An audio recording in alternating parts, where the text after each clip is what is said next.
Welcome to Geek News Live, episode 31. My name is Jay, joined by Philip, Mike, Max, and Dan.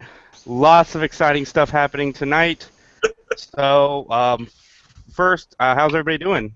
Everybody have a great weekend? Yeah. Yeah. Anything fun going on? Dan, you watched WrestleMania. How was that? I liked it. Awesome. That was Good deep. stuff. Max and I. What's that? I said I ate some chips. It was awesome. Max and I reviewed The Walking Dead with my wife, which you can find on our channel. Check out Mike on McGTV, youtube.com/Mike McGTV. Anyway, let's get into these topics. A lot of good stuff happening. First off, what's up? I spent the weekend watching Neon Genesis Evangelion. Dan and I will be doing a review of that tomorrow. Just wanted to throw that in there real quick. Awesome. Real quick, I submitted to Facebook, so anybody listening and watching, our Facebook page will change names in the next 14 days to 3 Geeks Network. It's in the process. I guess Facebook has to notify all of you before they will change our name because it confuses a lot of people when you change a name. That is their email, word for word. It confuses a lot of people. So, but let's get right into it. Dan, I know this news made you happy. Burt Ward and Adam West recently confirmed at a Comic-Con panel that they are indeed reprising their roles as Batman and Robin in a Batman 66 movie, possibly 2.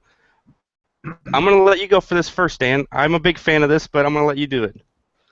That is awesome. I've been reading the comics, and they are as wonderfully dumb as the series is.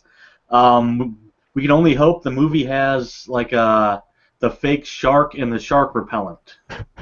I'm really voting on that. Max, I think you're on the opposite side of this. What are your thoughts? You would be wrong, sir. I am 100% down for this. I love cartoons. I'm not a huge fan. Yeah, I got you, Mike. Anyway, no, I'm really down for this. I love cartoons. I really like the Brave and the Bold Batman cartoon, which is kind of a mix of the modern Batman with that Batman 66 campiness. So. I'm totally down. I just hope there's some really sweet animation. Adam West and Burt Ward are going to do a good job with the vocals. They're going to get some other good people in there to back them up. You're probably going to see a John DiMaggio. You're going to see maybe a Billy West. That would be cool. Anyway, I'm down. I hope they have a lot of fun with it and, just make a good cartoon. I'm down. Let's keep going down the roster. Mike, what are your thoughts on Batman 66? Well, old chum, I'm deeply looking forward to this animated feature. Yeah, is it going to be one of the DC directed DVDs? Yes. Yeah, that would be kind of cool, actually. Just make it all up animated, Batman 66, fun. Bring back, I don't know who you could bring back from there. Bring back one of the lame 66 villains. Make him like Grizzly, like King Tut or whatever. That'd be kind of cool.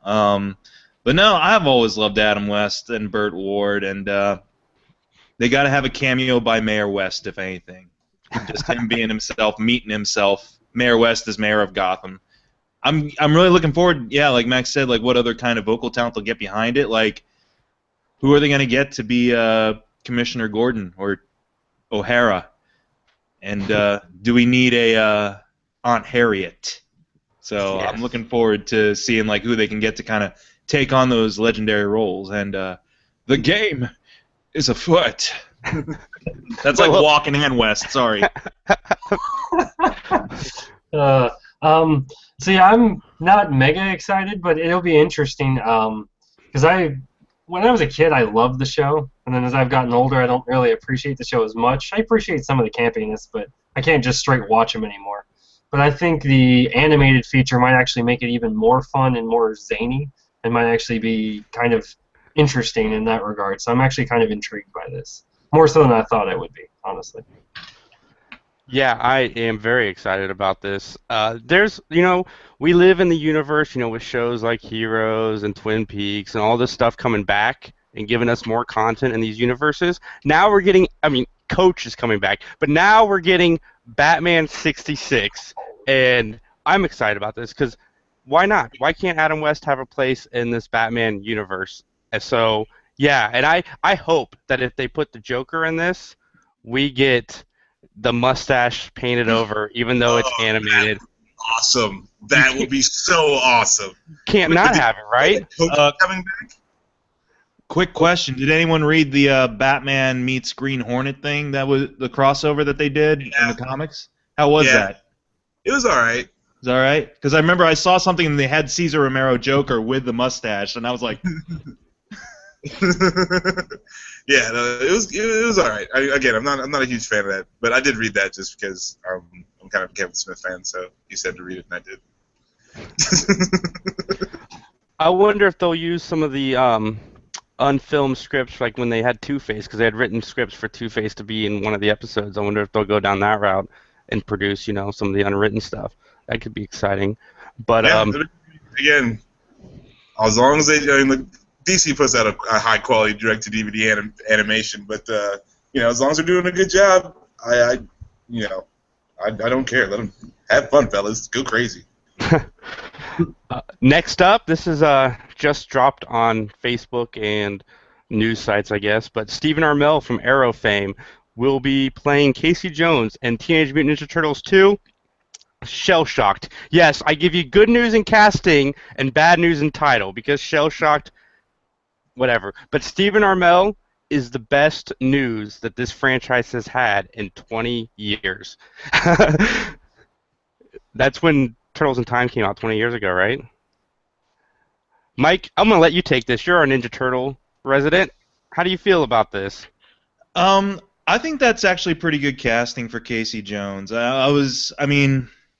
It's torn because they actually they actually selected an actor who can bring the grit, I think, that's needed for the character.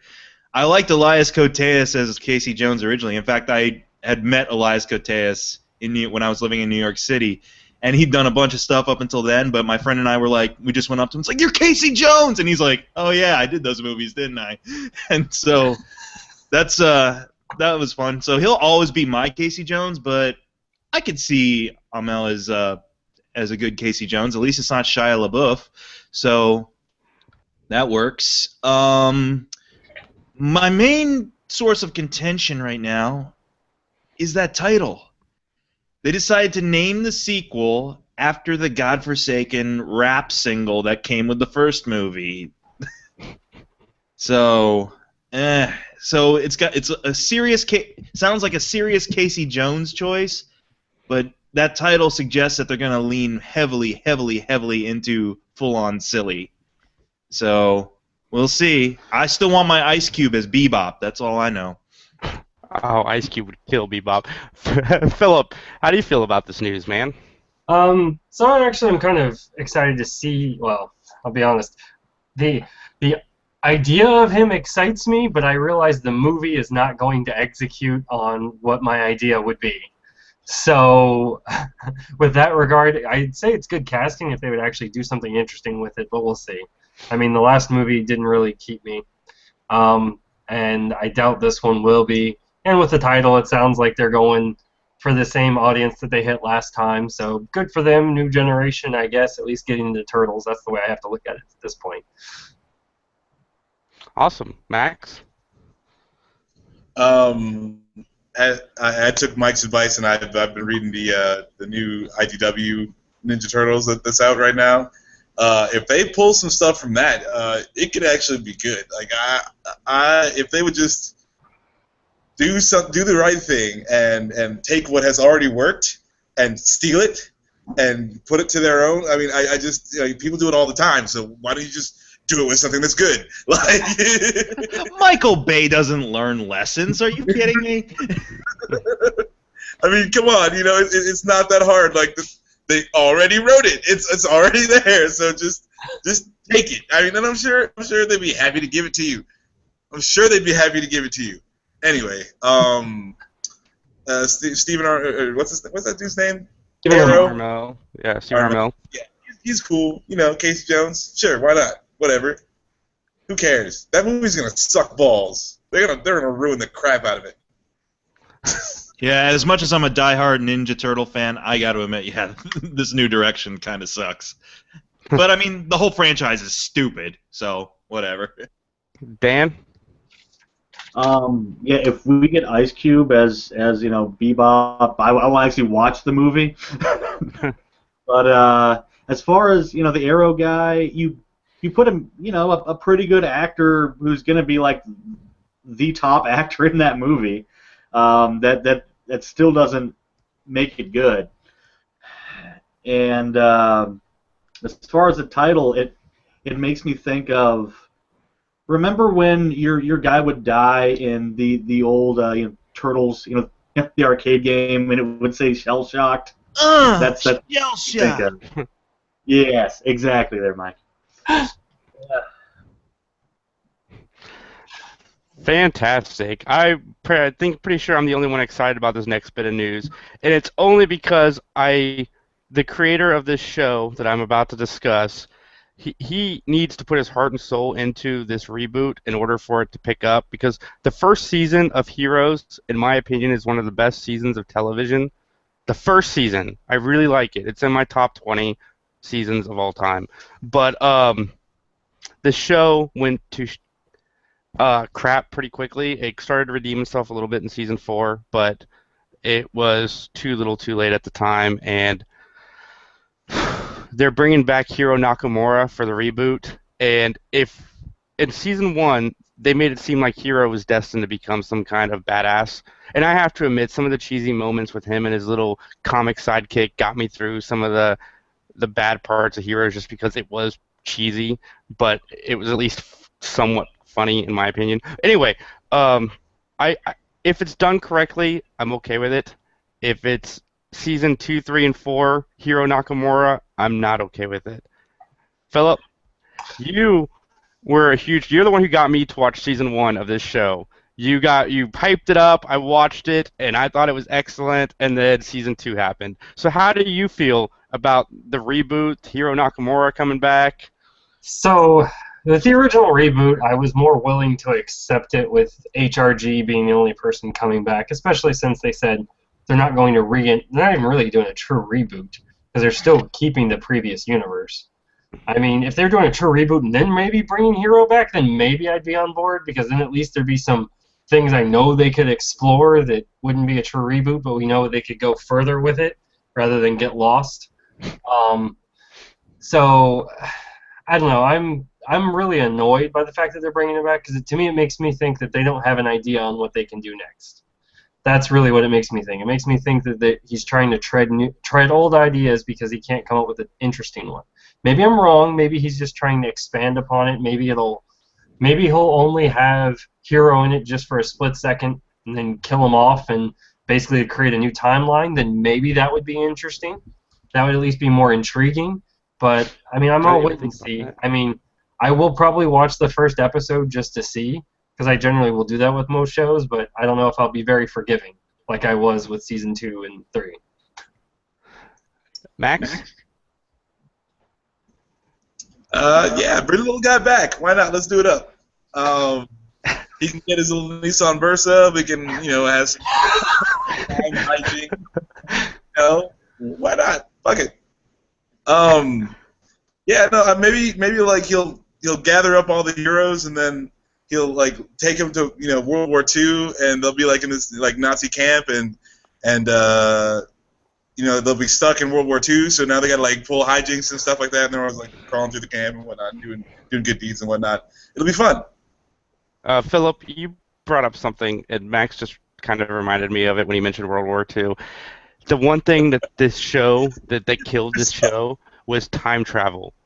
Like, oh my God, time travel. I hope they kill Hero now. Now that you guys said that, he needs to die, because this show needs to get away from the time travel. What was the season where Sylar's bad, Sylar's good, and they're traveling all throughout time? Was that season 3? I believe it was 3. Watch that season again, and then do nothing that's in there, because you're going to get me to rant, because season 2 is forgivable, but season 3 is like I said, season 1 is one of my favorites. Season 3 is one of my least favorite seasons of television ever. Max is excited because I'm ranting, and it's not him. He's got somebody else ranting. But this show showed promise. It was ripping off X-Men in every sense of the word, but then they got away from ripping off X-Men a little bit in season 3, and that's just rip the show off, okay? Season 4 was slightly better because you ripped off the whole Magneto-Genosha storyline. Go back to that. Or just whatever you do, stop with the time travel because we don't need it anymore. No way, dude. Season 3 was the best. Mike, your thoughts on Hiro Nakamura returning to Heroes? Yatta! Get ready to hear a lot of that shit. I thought Hero was fine in season 1. I couldn't stand him after 2, honestly. Or not after 2, really, because he didn't. He had his feudal Japan thing, but no, season 3 he became. I got pretty annoyed by the dude. Unless it's like Future Hero, and he comes back and he royally messes up something, and then he kind of disappears, and then that provides kind of the catalyst for this soft reboot, as it were. Like if he comes back in time to try to stop something, and then it alters events and whatever, that's what they're trying to go for with a new direction, then I'm cool with it. But as long as he's not around a lot to be annoying. Yeah, a badass Hero would be somewhat cool to see.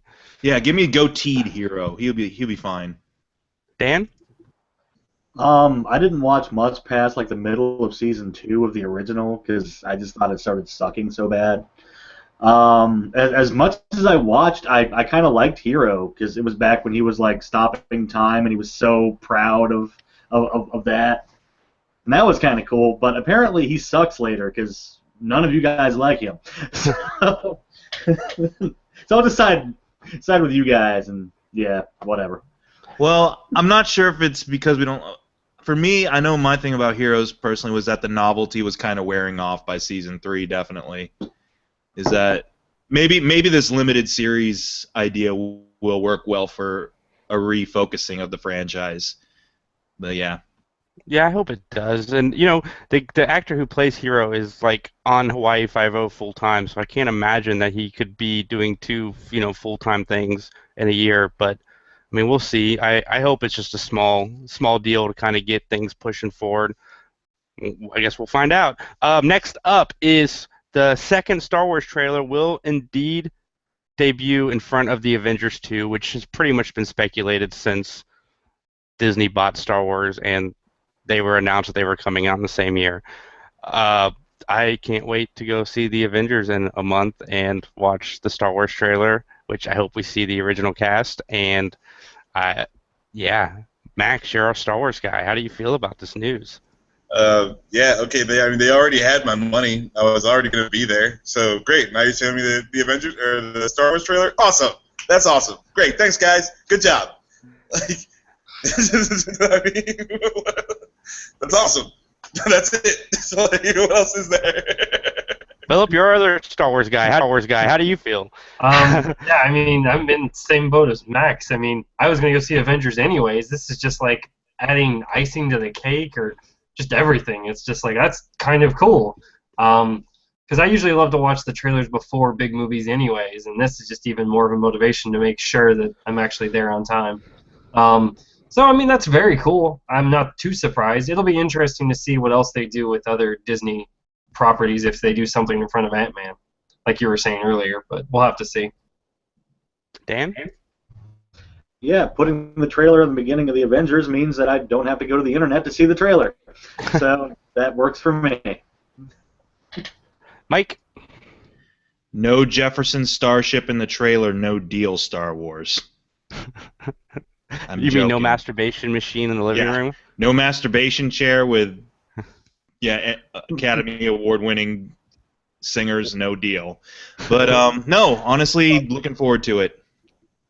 Yeah, Looking forward to it. Yeah. Where's my Grandpa Itchy cameo in that trailer? I'm looking forward to it. Bad if his name was Grandpa Sticky, wouldn't it? And if you don't get this inside joke, check out our review of Star Wars: The Holiday Special. It was a lot. Grandpa, you get out of masturbation chair! Probably Cleaning it up! I noticed that we have some live viewers. Please send in some questions, comments, whatever. We love interacting and talking. Uh, the last thing I have is the title and trailer for the new Walking Dead spinoff has hit the internet. The title sucks. The trailer looked pretty good. So, um, uh, yeah, Max, did you watch? You saw the trailer because you watched the finale live, right? What'd you Indeed, I did. think? It was okay. Whatever, zombie show. Yeah. What's with the crappy names? I mean, these guys are. That's two stories about crappy names this week. That's a little odd, right? Step up Yeah. your game. Name crap better. But no, it looks all right. I'll give it a watch. This season of The Walking Dead kind of brought me back, to The Walking Dead. I really enjoyed this season, so we'll see how it goes. Yeah, the new show looks all right. Anybody else catch the trailer? All right, I got two more trailers I want to discuss with you guys. Mission Impossible 5 and then Spectre. Spectre looked pretty good, and Mission Impossible 5 looks fun. The scene where Tom Cruise is on the airplane, he had to outdo his stunt from 4, so that is really Tom Cruise on an airplane. They were talking about it on a bunch of stuff, and read some news sites. He insisted on doing it himself, so when he's taking off on the side of the plane, that is Cruise going all out for a movie, and I bet our buddy Jason is furious, super excited about that. Have you talked to him about it at all, Mike? No, I hadn't. We just did a Marvel Sphere podcast a couple days ago. I haven't had a chance to talk to him about it. It didn't come up. Thetans make you do stupid things, apparently. He wants out of that church bad, apparently. Like, he's willing to attach himself to a plane to do it. But no, cool, good for him. I mean, yeah, Cruise has offered some of the ballsier action sequences in recent memory, so I like Ghost Protocol, so I'm hoping Rogue Nation is just as good. And yeah, Spectre, I mean, it's a very well shot movie from the looks of it. It's from Sam Mendes, same guy. I just want the big Christoph Waltz reveal to be awesome. Dan, did you catch any of the trailers? I caught the Spectre one. It does look cool. I would love to see the outtakes of like Tom Cruise falling off the plane a couple times. That would make me happy. But it'll be like the Jackie Chan credit sequence, with Tom Cruise is falling off. But yeah, I mean, I'm excited for Spectre. I really couldn't give a shit less for Mission Impossible. Yeah. Max? Mission Impossible, I don't know. The premise is cakey at best, and then so I don't know. I really liked the first Mission Impossible. I thought that was a really good movie, and then ever since then they've been like these huge budget like action movies, and I don't know if I really like that. I mean, or they don't do it well enough for me to want to see it again. It's not like a Bourne movie or something. I was like, oh yeah, I'll go watch that. Like.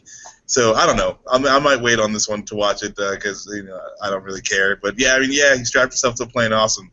Kind of. Little part of you wanted him to fall off the plane. I know. Everyone just was kind of secretly hoping that maybe the support line would snap. Tom Cruise off the back. Philip? So I really liked Mission Impossible 1. The second and third one, I didn't even watch the third one, actually. The second one just kind of lost me. And then when they came back with Ghost Protocol, I liked the way they changed it up to balance it a little bit better. Where they tried to do a little bit of the mystery of the first one, but realized that they're not really going to recapture that. And added in a little action comedy is the way I'd really describe it. And they look like they're attempting to get more serious in this one with the stuff, but they also look like they're being a little bit tongue-in-cheek, but we'll have to see when it comes out. So I'll probably go watch that one. I mean, I'm always interested in I think it'll be a decent action movie. Whether it'll be great or not is a different story. But the movie I'm really excited for is Spectre. I mean, I love where they've taken it. I remember when Quantum of Solace came out, and they were hinting at Spectre, but I didn't realize the legalities that they weren't allowed to use Spectre, and that's why they were called everything else but Spectre. And apparently, I watched a rewind on this, and one of the guys you see in the preview is actually from Quantum. He's from the first two Bond movies. And so they're actually going to tie everything you saw in Quantum together with Spectre. And that got me even more excited when I heard about that. So I'm absolutely enticed to see this.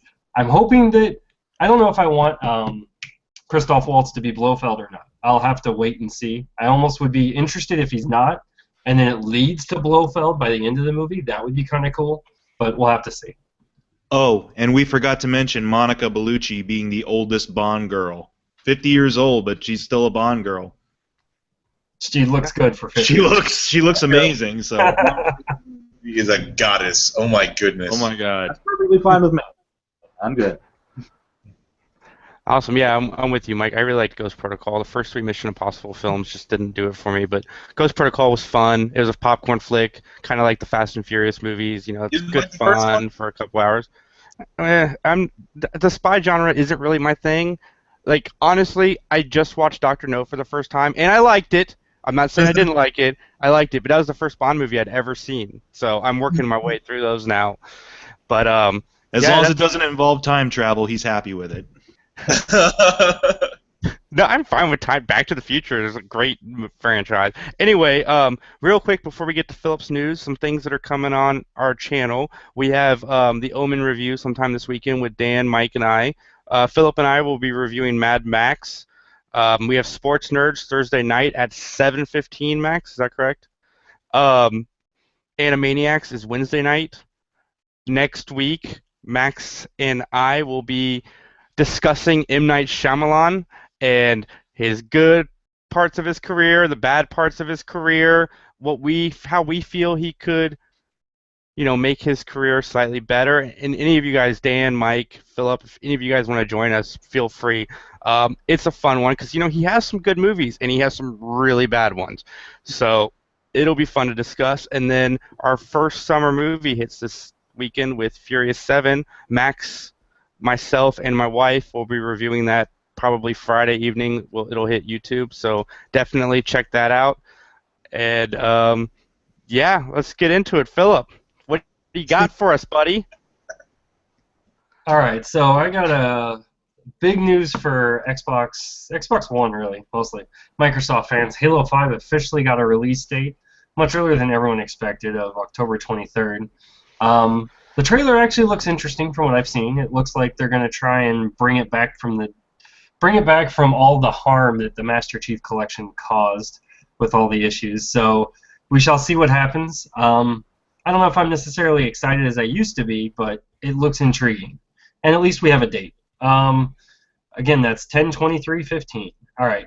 This week came out Major League Baseball The Show came out, which is pretty much the only baseball game outside of I think RBI Baseball now. That's the only other one, and that's actually made by MLB. I didn't realize that.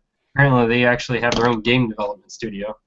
But that gets released on every system. So whether that be mobile to the latest generation of Xbox One and PlayStation 4.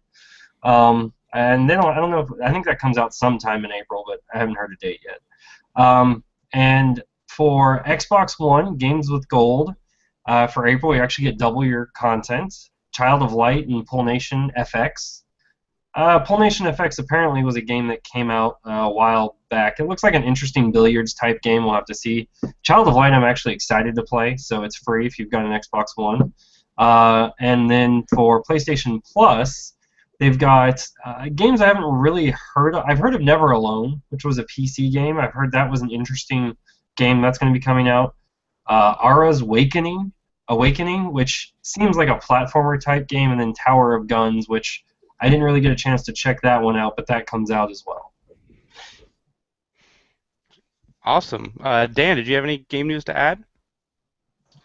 I do not really. Awesome. Well, I know Max posted on our site that he is going to switch to the PlayStation 4 because of the new Batman Edition console. Max, would you like to discuss that? How awesome is that new console? They might have got me. This might be the one to do it. I've been a steadfast Xboxer since the Xbox, and yeah, I don't know, that PlayStation is too sweet. How much is that? Do you know how much that is? Dan, do you know how much is that? I believe 450, but I could be wrong. Yeah, that sounds about right. If they're going to release it with the game, it's going to be probably around 450ish. Okay, yeah. I don't know, man. Yes, I I'm don't know the about Sony man. I don't know about this triangle. That's the only thing. That's the other thing too. Dan is the only other one with the stupid PlayStation. I don't want to play with Dan. Oh, screw you, Max. Going home. Anyway, yeah. So that PlayStation is super sweet though. It is so awesome, and it's got Batman on it. Give me a break. I have the Star Wars R2D2 Xbox right now, the 360. So I think that Batman PlayStation looked pretty sweet right next to it, don't you think? I mean, that looked really awesome, right? Joe P writes, it has sort of all been bad. I think you're referring to the Mission Impossible franchise, Joe. And thanks for Or the the comment, podcast. buddy. Or, I mean, I guess you could be talking about Ninja Turtles. Yeah. Hero. Does that matter? So the PlayStation is $449.99 Nope. with the game and a controller, and it all looks like Batman. Max, what do you got in the world of comic books? Okay, Future's End is over. It's ended. Oh, thank goodness. He sees a little pre-business that they got going on before Convergence is finally done with issue number 47, and at the end of it, there's kind of a shakeup where Tim Drake Robin ends up in the Batman Beyond Batman outfit. And there's kind of this crazy speculation, like he's going to get thrown away in the future, and he's going to be in a commandy kind of comic book, and yeah, so that's kind of weird. But then also they have this Convergence event coming up, so they might just be like, nah, none of it happened, and then move on. Like, so it was kind of weird that they do something crazy like that, but they can really just sweep it under the rug if it doesn't pan out to be that good of an idea. They can just be like, yeah, well, it never happened. And that's my comic book news. Awesome. Joe P was actually referring to Shamalama Ding Dong, or M. Night Shyamalan, or M. Night, whatever you want to call him. That guy had two solid flicks for sure. Yeah, Unbreakable and Sixth Sense. I thought Sixth Sense held up because I watched it recently because of next week's cast. But yeah. Well, anybody have anything else to add? I mean, how's everybody doing? Let's talk. I don't want this to be over yet. This is the first time the five of us have been on a podcast in over a month. We got the band back together. It's true. We did get the band back together. If you're a fan of Tina Fey and 30 Rock, I highly recommend the show, The Unbreakable Kimmy Schmidt, on Netflix. It is funny. It's like Arrested Development and 30 Rock made love, and then this is their child, because it's got a lot of elements from both of those shows. So it's highly recommended. Oh, we got Daredevil's coming up, Max. 2 weeks, right? Oh my goodness! Daredevil is so close. I got to watch that super sweet trailer again. I'm so excited for that show. Me too. We're getting a. What's that? Kid doing kung fu. The kid was doing kung fu. That was awesome. Yeah, so I guess that's all we got for you guys tonight. Check out Max on Friday at the Schrock Road VGMX. He'll be joining Dan. Max will actually be taking over Friday Night Magic at the Hard Road VGMX. So he'll be up there training with Dan this Friday. Definitely check them out. Go into either VGMX location, mention that you heard about them on our podcast, and get 20% off your next used purchase. If you're local to Columbus, go to Go Game Island in the Polaris Fashion Center. They got a lot of cool gadgets, or check them out on GoGameIsland.com. Please like, comment, and share this video. We noticed that we're getting a lot of new listeners, and we really like it. We love the feedback that we're getting from you guys, so please keep it up. Check out all of our other shows. I jumped on the Sports Nerds bandwagon last week and really got into it. And Animaniacs is a lot of fun. We got a lot of fun stuff coming up. Check out Mike, please. Check him out on youtube.com/Mike McGTV. He's got a lot of fun stuff, a lot of collaborations or a couple collaborations with us. Me and Max both appeared on McChats, and I did some voice work as Leonardo in some shorts. My name is Jay, joined by Philip, Mike, Max, and Dan. Have a great night.